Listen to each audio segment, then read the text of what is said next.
আসুন বন্ধুরা, আপনাদের সকলকে জানাই স্বাগত। আজকে এসেছি বাপের বাড়ির গ্রামে। ছোট্ট ভাই সায়নের পৈতে, আমি সায়নের ছোড়দি।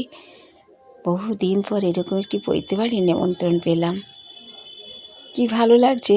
বাপের বাড়ির পুরনো সেই ছোট্টবেলায় এখানে কত থেকেছি, এসেছি। আজ সেখানে পৈতে বাড়ি, কত আত্মীয় স্বজনের সাথে দেখা, কি ভালো লাগার। বাবা মা পুরোহিত মশাই সকলে পৈতে বাড়ির মণ্ডপে পৈতে দেওয়া শুরু হয়ে গেছে। সকলে পৈতে দেখছে, বাড়িতে আত্মীয় স্বজন, লোকে লোকময়। কিন্তু আজকেই ফিরে যেতে হবে যে, সেই জন্যে আমরাও চলে যাচ্ছি একটু প্যান্ডেলে খেতে। তাই সবাইকে ডাকাডাকি করে আমরা চলে এলাম প্যান্ডেলে। ফ্রায়েড রাইস, পনির পোস্ত, আবার প্লেন রাইসের সাথে গাওয়া ঘি, লেবু, ওহ কী ব্যবস্থা!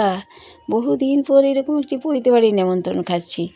শুক্তো, সত্যিই তো পৈতে বাড়ির শুক্তো না হলে হয়।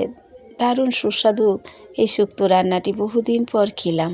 এঁচোড় চিংড়ি যেন মনে হচ্ছে মাংস খাচ্ছি। পোস্ত, সত্যি এত সুস্বাদু পোস্ত রান্না, দোকানের পোস্ত তো এখন স্বাদই নেই। মনে হচ্ছে নিজের গাছ থেকে তোলা টাটকা পোস্ত রান্না। সত্যি কি ভালো লাগছে। পায়েস যেন অমৃত। দারুণ সব কটা রান্না। বহুদিন পর এরকম একটি পৈতে বাড়ি নেমন্তন্ন খেলাম। মিষ্টি এমনিতেই খাই না, কিন্তু মিষ্টির কোয়ালিটি এত ভালো, না খেয়ে থাকতেই পারলাম না। চাটনি, পাঁপড়, পায়েস কি নেই, সমস্ত কিছু আয়োজন হলো। আমার পড়ে থাকে একটু পাতে, তাই আইসক্রিমটি নিয়ে উঠে গেলাম হাতে।